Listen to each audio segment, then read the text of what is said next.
Kodakara കുഴൽപ്പണക്കേസിൽ Thrissur BJP.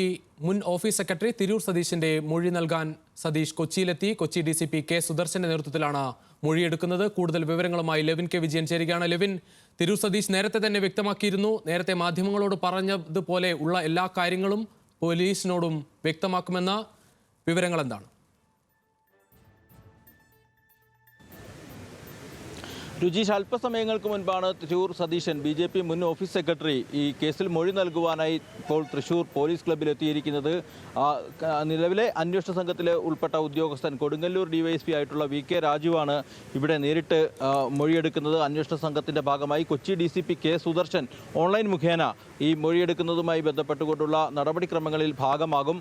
നേരത്തെ തിരൂർ സതീശൻ എത്തുന്നതിന് മുൻപ് അന്വേഷണ സംഘം പ്രത്യേകമായ യോഗം ചേർന്നിരുന്നു. കേസിൻ്റെ തുടർ നടപടികളും മുന്നോട്ട് പോക്കും അടക്കമുള്ള കാര്യങ്ങൾ അന്വേഷണ ഉദ്യോഗസ്ഥർ ചർച്ച ചെയ്തു. തൃശൂർ റേഞ്ച് DIG തോംസൺ ജോസഫിൻ്റെ നേതൃത്വത്തിലാണ് അന്വേഷണത്തിന് മേൽനോട്ടം നൽകുന്നത്.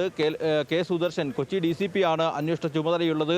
മുൻപ് കേസ് അന്വേഷണ സംഘത്തിൽ ഉൾപ്പെട്ട ഒരേ ഒരു ഉദ്യോഗസ്ഥനെ മാത്രമാണ്, വി.കെ. രാജുവിനെ മാത്രമാണ് നിലവിൽ സംസ്ഥാന സർക്കാർ ഏർപ്പെടുത്തിയ പുതിയ അന്വേഷണ സംഘത്തിൽ നിയോഗിച്ചിട്ടുള്ളത്. വി.കെ. രാജുവിൻ്റെ നേതൃത്വത്തിലാണ് മൊഴിയെടുക്കുന്നത്. നമുക്കറിയാം, ഈ ഏറെ കോളിളക്കം ഉണ്ടാക്കിയ വിവാദമുണ്ടാക്കിയ കേസായിരുന്നു. BJP സംസ്ഥാന നേതൃത്വം അടക്കം പ്രതിക്കൂട്ടിലായ, പ്രത്യേകിച്ച് കെ സുരേന്ദ്രൻ അടക്കം പ്രതിക്കൂട്ടിലായ കേസായിരുന്നു കൊടകര കുഴൽപ്പണ കേസ്. ഇതുമായി ബന്ധപ്പെട്ടുകൊണ്ടുള്ള ആദ്യഘട്ട അന്വേഷണം പൂർത്തീകരിച്ചുകൊണ്ട് ഇരിങ്ങാലക്കുട ഫസ്റ്റ് ക്ലാസ് മജിസ്ട്രേറ്റ് കോടതിയിൽ അന്വേഷണ സംഘം കുറ്റപത്രം സമർപ്പിച്ചതാണ്. ആ അന്വേഷണത്തിന് മേൽനോട്ടം നൽകിയത് വി.കെ. രാജുവാണ്. നിലവിലെ അന്വേഷണ സംഘത്തിൽ ഉൾപ്പെട്ട ഉദ്യോഗസ്ഥനായിരുന്നു. ആദ്യഘട്ട കുറ്റപത്രം സമർപ്പിക്കുകയും 23 പ്രതികളെ കേസിൽ അറസ്റ്റ് ചെയ്യുകയും പ്രതികളിൽ നിന്നും അടക്കം 2 കോടി രൂപയിലധികം കള്ളപ്പണം കണ്ടെത്തുകയും ചെയ്ത കേസാണ്. തുടർന്ന് അന്വേഷണം വഴിമുട്ടിയ സാഹചര്യത്തിൽ മുന്നോട്ട് പോകാനാവാതെ അന്വേഷണ സംഘത്തിന് പിന്തിരിയേണ്ടി വന്നൊരു സാഹചര്യവും നമുക്കറിയാം. മണി ലോണ്ടറിംഗ് ആക്ട് അനുസരിച്ചുകൊണ്ട് EDക്ക് ഈ കേസ് തുടരന്വേഷണം നടത്തണമെന്നുള്ള ഒരു റിപ്പോർട്ടും കേരള പോലീസ് കൈമാറിയതാണ്. പക്ഷേ പ്രാഥമിക അന്വേഷണം നടത്തുന്നതൊഴിച്ചാൽ, അല്ലെങ്കിൽ അത് പ്രാഥമിക അന്വേഷണത്തിൽ മാത്രമാണ് EDയുടെ ഒരു നില എത്തി നിൽക്കുന്നത്. തുടർന്ന് മുൻപോട്ട് പോയില്ല. ഇത്തരത്തിൽ അനിശ്ചിതത്വത്തിലൂടെ കേസ് മുന്നോട്ട് പോകുമ്പോഴാണ് ഇക്കഴിഞ്ഞ ഒക്ടോബർ 30-ന്, അതായത് ഉപതെരഞ്ഞെടുപ്പുകൾ നടക്കുന്ന സമയത്ത് BJPയെ വീണ്ടും വെട്ടിലാക്കി മുൻ ഓഫീസ് സെക്രട്ടറി ആയിട്ടുള്ള തിരൂർ സതീശൻ ഇത്തരത്തിൽ വെളിപ്പെടുത്തൽ നടത്തുന്നത്. കർണാടകത്തിൽ നിന്നും കേരളത്തിലേക്ക് എത്തിച്ച പണം BJPയുടെ പണമാണ്. BJPയുടെ തെരഞ്ഞെടുപ്പ് പ്രവർത്തനങ്ങൾക്കായി 2021 നിയമസഭാ തെരഞ്ഞെടുപ്പ് പ്രവർത്തനങ്ങൾക്കായി കേരളത്തിൽ എത്തിച്ച പണമാണ്. തൃശ്ശൂരിൽ നിന്നും ആലപ്പുഴയിലേക്ക് കൊണ്ടുപോകുന്ന പണമാണ്. കവർച്ചാ സംഘം വാഹനാപകടമുണ്ടാക്കി കവർന്നതും കൃത്രിമ അപകടം സൃഷ്ടിച്ച് പണം കവർന്നതും മറ്റുമെന്നുള്ള വെളിപ്പെടുത്തൽ നടത്തി. ഇത് BJP നേതാക്കൾ അറിഞ്ഞുകൊണ്ടാണ് ഇത്തരമൊരു സാമ്പത്തിക ഇടപാട് നടന്നത്. കേരളത്തിലേക്ക് പണം എത്തിയത്. അതോടൊപ്പം തന്നെ തൃശ്ശൂരിലെ ജില്ലാ കമ്മിറ്റി ഓഫീസിലേക്കും ഇത്തരത്തിൽ ചാക്കുകെട്ടുകളായി പണമെത്തി. ഏപ്രിൽ 2-ന് 2021 ഏപ്രിൽ 2-ന് 6 ചാക്കുകെട്ടുകളിലായിട്ടാണ് തൃശ്ശൂരിലെ ജില്ലാ കമ്മിറ്റി ഓഫീസിൽ പണം എത്തിച്ചത്. താൻ കൂടി ചേർന്നാണ് പിക്കപ്പ് വാനിലെത്തിച്ച ആ പണം ഓഫീസിനുള്ളിലേക്ക് കയറ്റിയത്. തെരഞ്ഞെടുപ്പ് സാധന സാമഗ്രികൾ എന്നുള്ള നിലയിലാണ് തൻ്റെ മുതിർന്ന നേതാക്കൾ തന്നോട് ഇക്കാര്യം പറഞ്ഞത്. ഈ ഒരു പണം എത്തുന്നതിന് മുൻപ് തൃശ്ശൂരിലെ ജില്ലാ കമ്മിറ്റി ഓഫീസിൽ വെച്ച് തന്നെ കെ സുരേന്ദ്രനും ജില്ലയിലെ പ്രധാനപ്പെട്ട നേതാക്കളടക്കം ചർച്ച നടത്തിയിരുന്നു. ഇത്തരത്തിലൊരു സാധനം ഇവിടേക്ക് എത്തുമെന്ന് അറിയിച്ചിരുന്നു തുടർന്ന കാര്യങ്ങളാണ് തിരൂർ സതീശൻ ഒക്ടോബർ 30-ന് വെളിപ്പെടുത്തിയത്.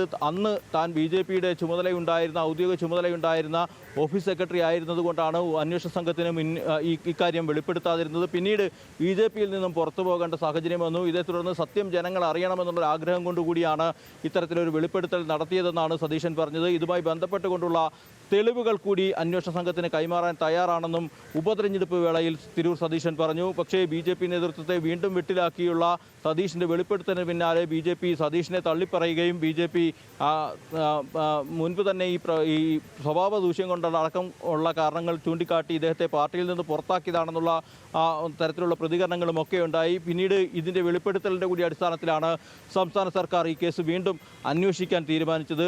തൃശ്ശൂർ റേഞ്ച് DIGയെ ചുമതലപ്പെടുത്തിക്കൊണ്ട് അന്വേഷണ മേൽനോട്ടം വഹിച്ചുകൊണ്ട് ഉത്തരവിറക്കിയെങ്കിലും സാങ്കേതിക പ്രശ്നങ്ങളെ തുടർന്ന് കോടതിയുടെ അനുമതി അടക്കം ലഭ്യമാവേണ്ടതുണ്ടായിരുന്നു. ഇരിങ്ങാലക്കുട സെഷൻസ് കോർട്ടിൻ്റെ അനുമതി ലഭിച്ചതോടുകൂടിയാണ് കഴിഞ്ഞ ദിവസം ഈ കേസുമായി ബന്ധപ്പെട്ട് മുന്നോട്ട് പോകാൻ അന്വേഷണ സംഘം തീരുമാനിച്ചത്. ഇന്നാണ് ഇതുമായി ബന്ധപ്പെട്ടുകൊണ്ട് ആദ്യമായി സതീഷിനെ ഈ വെളിപ്പെടുത്തലിന് ശേഷം മൊഴിയെടുക്കാനായി വിളിച്ചു വിളിച്ചു വരുത്തിയിരിക്കുന്നത്. മൊഴിയെടുപ്പ് അല്പസമയങ്ങൾക്ക് മുൻപ് ആരംഭിച്ചിട്ടുണ്ട്. കൊടുങ്ങല്ലൂർ ഡിവൈഎസ്പി ആയിട്ടുള്ള കേസിലെ നിലവിലെ അന്വേഷണ ഉദ്യോഗസ്ഥനായിട്ടുള്ള VK രാജുവാണ് നേരിട്ട് മൊഴി രേഖപ്പെടുത്തുന്നത്. മറ്റു ഉദ്യോഗസ്ഥർ ഓൺലൈൻ മുഖേന ഈ കേസിൽ നടപടിക്രമങ്ങളുടെ ഭാഗമാകുമെന്നും അറിയിച്ചിട്ടുണ്ട്. ഏതായാലും മൊഴിയെടുപ്പിന് മുൻപ് സതീശൻ എത്തിയിരുന്നു. ആ സമയത്ത് മാധ്യമങ്ങളോട് പ്രതികരിക്കാൻ തയ്യാറായില്ല. മൊഴി കൊടുത്തതിന് ശേഷം തിരികെ വരുമ്പോൾ തനിക്ക് പറയാനുള്ള കാര്യങ്ങൾ കൂടി പറയാം എന്നാണ് സതീശൻ പറഞ്ഞത്. ചില നിർണായക തെളിവുകൾ ഈ കേസിൽ സതീശൻ ഉദ്യോഗസ്ഥർക്ക് കൈമാറുമെന്ന് തന്നെയാണ് അറിയിച്ചിട്ടുള്ളത്. ആ തെളിവുകൾ ഒരുപക്ഷേ ഈ കേസിൻ്റെ ഗതി നിർണ്ണയിക്കാമെന്നുള്ളൊരു ഘട്ടത്തിലേക്ക് കൂടി കടക്കുകയാണ്. ഏതായാലും കേരള പോലീസിനും സംബന്ധിച്ച് ഈ കേസുമായി ബന്ധപ്പെട്ടുകൊണ്ട് പരിമിതികളുണ്ട്. കാരണം ഇത്